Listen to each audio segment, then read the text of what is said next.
Այս շաբաթ Սյունիքի մարզի սահմանամերձ մի շարք գյուղերում հանգիստ քնի մասին մոռացել էին։ Մութն ընկնելուն պես ադրբեջանցիներն ակտիվանում էին հատկապես Գորիսի մերձակայքում գտնվող Խնածախի ու Խոզնավարի ուղղություններով։ 7-րդ օրն կրակում են ամեն գիշեր։ Գիշերվա մեջ մի 4-5 անգամ։ Տանները կպեր, պատերիները կպեր։ Երեք դաշտում վարանելու, դաշտային գործեր, էլի ես վարենք օրանը։ Այդտեղ վարանելուց ես անձամբ մեր վրա էլ Խոսքը սակայն ոչ թե փոխհրացքությունների, այլ ադրբեջանական կողմի գնդակոծությունների մասին էր։ Հայ զինվորականները, հետևելով վարչապետ Փաշինյանի դեռ նախորդ շաբաթ արձակած հրահանգին, պատասխան կրակ չէին բացում։ Անայք գեներալներ, սպաներ, ողջունում եմ ձեզ։ Սահմանին հնչող կրակոցներին զուգահեռ պաշտպանության նախարար Սուրեն Պապիկյանն այս շաբաթ Երևանում ստուգում էր իր ենթակաների շարահրապարակում քայլելու ունակությունները։ Մարտի 26-ին Պաշտպանության նախարարության վարչական համալիրում անցկացվել է զինված ուժերի բարձրագույն եւ ավագ սպայական կազմերի հերթական ենթախմբի ատեստավորման գործընթացի շարային պատրաստության քննությունը։ Սահմանին հնչող կրակոցների թեման, սակայն Սուրեն Պապիկյանը շրջանցել չկարողացավ, մեկ անգամ եւս պնդելով, թե դրանք որևէ վտանգ չեն ներկայացնում։ Սահմանի երկայնքով լինում են դեպքեր, երբ կան կրակոցներ, սակայն դա Հայաստանի Հանրապետության ուղղությամբ չէ։ Ընդդիմադիրներն ու հայաստանյան մամուլը սահմանային գյուղերից եկող տեղեկատվության եւ խորհրդյանի ամբիոնից հնչող հայտարարություններում նկատվող դիսոնանսը բացատրում էին խաղաղության պայմանագրի կնքման հետ առկա այն հույսերով, որ հայաստանյան իշխանության շրջանում դեռ վերջնականապես չեն մարել։ Խաղաղության պայմանագրի ստորագրման շանսը բաց չթողնելու համար Ադրբեջանը պետք է օր առաջ առաջարկի տեղ եւ վայր եւ համաձայնեցնի մեզ հետ եւ դա ստորագրվի։ Բաքվից հնչող առաջարկներն ավելի ճիշտ պահանջները, սակայն միանգամայն այլ էին փոխել սահմանադրությունն ու համաձայնել Մինսկի խմբի լուծարմանն անցնող օրերին այս մասին խոսեցին նախ Ադրբեջանի արտգործնախարարության խոսնակ Այհան Հաջիզադեն, ապա նաև հատուկ հանձնարարություններով դեսպան Էլչին Ամիրբեկովը։ Իլհամ Ալիևն էլ շաբաթավերջին մեկնեց Աղդամ։ Այստեղ հնչեցրած 15 րոպեանոց ելույթում Ալիևը ոչ մի անգամ չարտաբերեց խաղաղություն բառը, փոխարենը այդ ճառում Ադրբեջանի նախագահը հայերին թշնամի անվանեց 9 անգամ։ Mənfur düşman tərəfindən tamamilə dağıdılmışdır. Düşmənin tamamilə əsassız düşmənçiliyi göstərir. Düşmənlə üz-üzəyik։ Ադրբեջանից հնչող այս հայտարարությունները շարքային հայաստանցիների ուշադրությունից չեն վրիպում, էլ ավելի խաթարելով հարատև խաղաղության հանդեպ առանց այդ էլ ոչ այնքան ամուր հավատը։ Եթե 2 մետրանոց ոսկե տառերով Ադրբեջանը ասի այո, համաձայն եմ, էլի չպետք է հավատա։ 2 մետրանոց տառերով կամ 3, ասես մեզ գրի, ես Հայաստանի հետ խաղաղություն չպետք է հավատամ, չհավատանամ։ Հասկանու՞մ։ Վախը չի նշանակում հավատա։ Չենք հաշվում զինանշանի վրա, հողերի վրա, Արարատ լեռան վրա են խաչ քաշում, վերջում էլ խաչ են քաշել հենց խաչի վրա։ Իսկ Նիկոլ Փաշինյանն այս շաբաթ խոսում էր Երրորդ հանրապետության առանցքային իրադարձություններից մեկի վրա խաչ քաշելու անհրաժեշտության մասին։ Առանց ՍԹՎ թանքի ուզում եմ հստակ եւ աներկբա ասել, որ ես կարծում եմ, որ մենք Ղարաբաղյան շարժումը չպետք է շարունակենք։ Փաշինյանի այս հայտարարությունը հնչեց չորեքշաբթի օրը կառավարության եւ ազգային ժողովի падգամավորների հարց ու պատասխանի ժամանակ։ Դրա ընթացքում վարչապետն առանց ՍԹՎ թանքի էր խոսում նաեւ ընդդիմության ներկայացուցիչների հետ, որոնք մեկը մյուսի հետևից փորձում էին պարզել խաղաղության պայմանագրի 2 շաբաթ առաջ համաձայնեցված տեքստով, որն ի դեպ այդպես էլ չի հրապարակվել, ինչ է զիջելու Ադրբեջանը։ Դուք հերոսական զիջումներ եք անընդհատանում։ Իսկ Ադրբեջանը լավ այդքան տղամարդկություն չունի, ձեր կիրթ եւ կառուցողական գործընկեր Ալիևը մի հատ քաջ զիջում էլ ինքը աներ։ Вопрос на миллион. Ինչ է զիջել Ադրբեջանը։ Շնորհակալություն։ Պաթոսով, բան ինչ, իսկ թվում է նիստից առաջ դոպինգ եք խմում, ինչ եք անում, որ գաք ստեղ տենց ինչ որ ցնցվելով, բանանելով, տենց ինչ որ։ Ձեզ համար շատ նորություն կլինի, որ այս երկրում եթե մի մարդ կա, ում վերագրվում է որոշակի դեղեր խմելը, ապա դա դուք եք։ Դեղերի թեման այսքանով չսահմանափակվեց։ Կես ժամ չանցած խմած եւ չխմած դեղերի մասին ակամայից հիշեցին բոլոր նրանք, ովքեր հետևում էին նախկին նախագահների եւ Փաշինյանի այդպես էլ չկայացած բանավեճի մասին վարչապետի հայտարարությանը։ Արա, եթե բան չկա բանավիճելու, վերընկեք տեղներդ, ձեններդ կտրեք։ Եթե բանավիճում եք, եկեք խոսանք։ Ես ասում եմ, ես ձեզ հետ չեմ բանավիճի, ես ձեզ հետ պատերով կտամ եւ այդտեղի ձեր քաղաքական դիակի մնացորդները դուրս կհանեն, իրեքիդ էլ վերաբերվում է հերիկան ներվերներից հետ խաղակ։ Դժվար է ասել, թե այս անգամ որն էր Հայաստանի վարչապետի նման նյարդային արձագանքի պատճառը, գուցե շաբաթներ ծանր ու հագեցած տարատեսակ ոչ այնքան հաճելի իրադարձություններով, կրակոցներ Սյունիքում, Բաքվից հնչող պահանջներ, Գյումրիի անկանխատեսելի ընտրարշավ եւ իհարկե Հովիկ Աղազարյանի շուրջ ծավալվող իրադարձություններ։ Жизнь невозможно повернуть назад,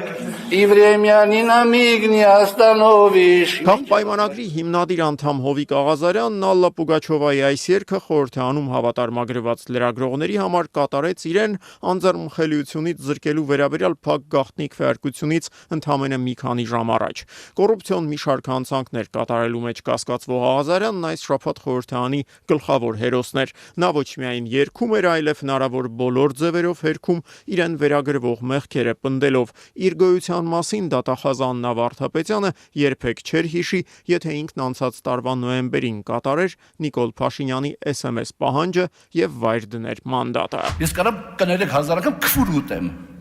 Դուք կարաք երթեք, որ վարչապետը չի հանձնարարել տիկին դատախազին։ Կարաք երթվեք, դուք երթեք ուրեմն։ Հարմար պահի։ Աղազարյանի շուրջ ծավալվող քննարկման գլխավոր առանձնահատկությունն այն էր, որ անգամ իշխող խմբակցության ներսում գլխավոր դատախազի ներկայացրած փաստարկները հալած յուղի տեղ ընդունել չէին շտապում։ Ազգային ժողով գալուց տիկին գլխավոր դատախազ իրոք պետք է գալ այնպիսի գործերով, որոնք իրենցից պողպատե ապացույցներ ներկայացնող գործերը։ Ու թեև իշխող կուսակցության առնվազն 5 падգամավորներ կասկածի տակ դրեցին Աղազարյանին վերաբերող դատախազական միջնորդության հիմնավոր լինելը, միևնույն է, քաղաքպայմանագիրը Աննա Վարդապետյանի դիմումը բավարարեց գրեթե միաձայն։ Կողմ 65 դեմ 2։ Այս քվեարկությունն ազդարարեց նաև քաղաքպայմանագրի ղեկավարի եւ նրա ամենահավատարիմ զինակիցներից մեկի անհատական մարդկային կապերի վերջնական խզումն ընդամենը 1 տարի առաջ նման բան պատկերացնելը պարզապես անհնարին էր։ Բայց երբ որ ես տանցացան Նիկոլ Փաշինյանի հետ, ես մտածեցի, որ հնարավոր է, որ Հիսուս Քրիստոսը եղած լինի։ Այսօր սակայն կուսակցությունից եւ խմբակցությունից հեռացվելուց հետո Աղազարյանը Փաշինյանի համար այլ համեմատություններ ունի։ Վազգենի հետ կհամեմատեմ։ Հիմա ես երկու Վազգեն Սարգսյան եմ ճանաչել, մեկը Վազգեն Սարգսյան, մեկը Վազգեն։ Վազգեն Սարգսյանը այն պայծառ լուսավոր տղան էր, որ հայրենիքի համար հելա պայքարի կռվի եւ այլն։ Այո։ Երկրորդ Վազգենը դա թե պետական գործիչ Վազգենն էր։ Ինչ եղավ Վազգեն Սարգսյանի հետ։ Սպանեցին։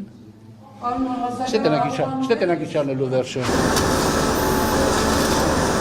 Ինչ է լինելու Երևանյան ծառերի վերջն այս հարցը կրկին հրատապ դարձավ այն բանից հետո, երբ քաղաքային իշխանությունները շարունակեցին Թումանյան փողոցի դեռ անցած տարի մեկնարկած մերկացումը, որը նրանք ճիշտ է այլ կերպ են կոչում ոչ կենսունակ ծառերի փոխարինում նորերով։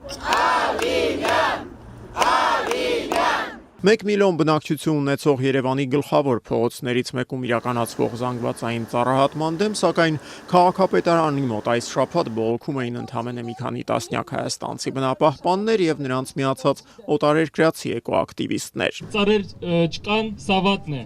Ծառեր կան, սա լավն է։ Ուռենի եւ խնձորենի ներկայացող աղջիկներից մեկը ռուսեր, մյուսը ֆրանսուհի։ Yeah, all my friends are gone. Իմ բոլոր ընկերները գնացին, ես իմ հերթին եմ սպասում, շատ հուսահատ վիճակ է, վաղը մյուս օրը ինձ էլ կկտրեն, դուք գիտեք ես երբ եմ մահանալու, ձեզ չեն ասել։ You know when I'm gonna die? They didn't tell you. Երևանի ավականիում քաղաքացիական պայմանագրի կրտսեր կոալիցիոն դաշնակիցը Հանրապետություն կուսակցությունը, սակայն ծառահատումների դեմ անմեղ այս պայքարում ոչ ավել, ոչ պակաս աշխարհքաղաքական, կայսերական հետք հայտնաբերեց։ Երևանում ծառերը փոխարինվում են ապագայում կանաչ եւ գեղեցիկ Երևան ունենալու նախագծով, որը մենք անելու ենք, ինչքան էլ ռուսական վնգստոց լսենք։ Անի Խաչատրյանի զինակիցներն այս շաբաթ ոչ միայն եվրոպական հուդայա ծառերի ներդրման, այլև Հայաստանի օր առաջ դեպի Եվրամիություն գնալու համար էին պայքարում։ Եվրակվե նախաձեռնությունն այս շաբաթ վերջապես կարողացավ հասնել Եվրամիության անդամակցության մասին օրենքի ընդունմանը։ Փաստաթուղթն առանց չափազանցության կարելի է պատմական որակել, բայց ոչ այնքան իր բովանդակության, որքան չափի համար։ Ընդամենը 25 բառից կազմված օրենքի ամբողջական տեքստը ընթերցելու համար խորհրդարանի Եվրաինտեգրման հանձնաժողովի նախագահ Արման Եղոյանից պահանջվեց ուղիղ 17 վայրկյան։ Հայաստանի Հանրապետությունը նպատակ ունենալով զարգացնել ժողովրդավարական ինստիտուտները, բարձրացնել հասարակության բարեկեցությունը, ամրապնդել երկրի անվտանգությունը, դիմակայունությունը եւ իրավունքի գերակայությունը, հայտարարում է Հայաստանի Հանրապետության Եվրոպական միությանը անդամակցելու գործընթացի մեկնարկը։ Այն նույն օրը, երբ խորհրդարանական մեծամասնությունն ազդարում էր եվրոպական ինտեգրման նոր փուլի մեկնարկը, ազգային ժողովի լրագրողների օթյակում ոչ այնքան եվրոպական իրադարձություններ էին ծավալվում։ ԿՊԱ-ական Անդրանիկ Քոչարյանի կին լրագրողների հասցեին հնչեցրած վիրավորական արտահայտությունների դեմ բողոքող կին լրագրողներին խորհրդարանի անվտանգության ծառայության տղամարդ աշխատակիցները օթյակից հեռացնում էին ուժով, հայտարարելով, թե ազգային ժողովը բողոքի ակցիայի վայր չէ։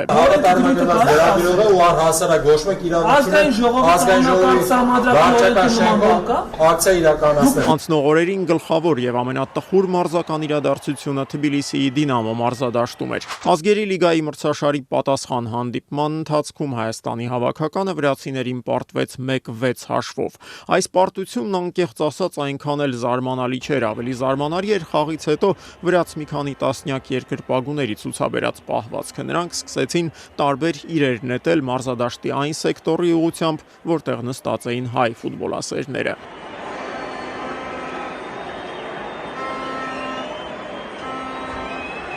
Այս միջադեպն էլ ավելի տարօրինակ էր, եթե հաշվի առնենք, որ դրանից 3 օր առաջ Երևանում կայացած առաջին խաղի ժամանակ հայ եւ վրաց երկրպագուների միջև որևէ միջադեպ չէր արձանագրվել։ Վրացական կողմը Թբիլիսյան միջադեպի իր բացատրությունն ունի, վրացական մի շարք լրատվամիջոցներ պնդում էին, թե հայ երկրպագուների վանկարկումները նման են եղել վրացական մի հայ հոյանքի, որը եւ ապակողմնորոշել է վրացի ֆանատներին։ Իդեպ հայ երկրպագուները խաղի ընթացքում հիմնականում Հայաստանի ֆուտբոլի Ֆեդերացիայի նախագահի հրաժարականի պահանջն էին վանկարկում։